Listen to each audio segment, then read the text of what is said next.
ఈ smart phone 10 years back release అయింది.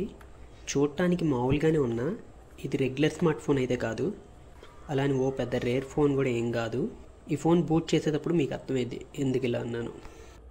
ఇది పాత ఫోన్ కాబట్టి మనం బ్యాక్ ప్యానల్ రిమూవ్ చేయొచ్చు. ఇప్పుడు బ్యాటరీ పెట్టి ఫోన్ టర్న్ ఆన్ చేద్దాం.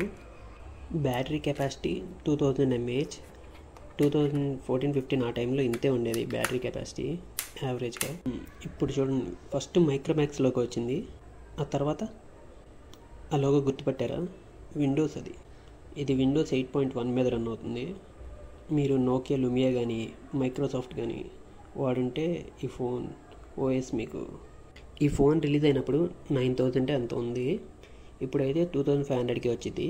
కానీ 2024లో మీరు ఈ టైప్ ఆఫ్ ఫోన్స్ కొనడానికి ఆలోచించకండి. అసలు ఒక్క యాప్ ఉండదు. ఊరికి ఈ ఫోన్ స్పెసిఫికేషన్స్ చెప్తాను. 5" 720p హెచ్డి స్క్రీన్. ఇది స్నాప్డ్రాగన్ 200 ప్రాసెసర్ మీద రన్ అవుతుంది, quad core processor. 1GB RAM, ఇంకా 8GB స్టోరేజ్. బ్యాక్ కెమెరానేమో 8 మెగాపిక్సెల్, ఫ్రంట్ కెమెరానేమో 2 మెగాపిక్సెల్. విండోస్ 8.1 మీద రన్ అవుతుంది, ఇంకా 2000 mAh బ్యాటరీ, అంతే. ఇంకా సెక్యూరిటీ అప్డేట్స్ కాదు కదా, ఒక యాప్ ఉండదు అసలు. ప్లే స్టోర్ కానీ విండోస్ స్టోర్ కానీ అసలు వైఫై కూడా ఆన్ అవ్వదు. ఇంకా మీరు సిమ్ వేసి ఇంటర్నెట్ వాడదామన్నా కానీ కుదరదు.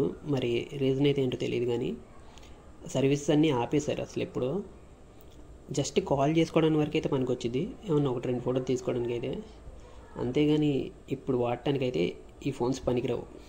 కానీ విండోస్ ఓఎస్లో ఉన్న ఒక మంచి విషయం ఏంటంటే, ర్యామ్ తక్కువ ఉన్న ఆ ప్రాసెసర్ పెద్ద పవర్ఫుల్ కాకపోయినా ఫోన్ యూసేజ్ స్మూత్గానే ఉండేది ఇదివరకట.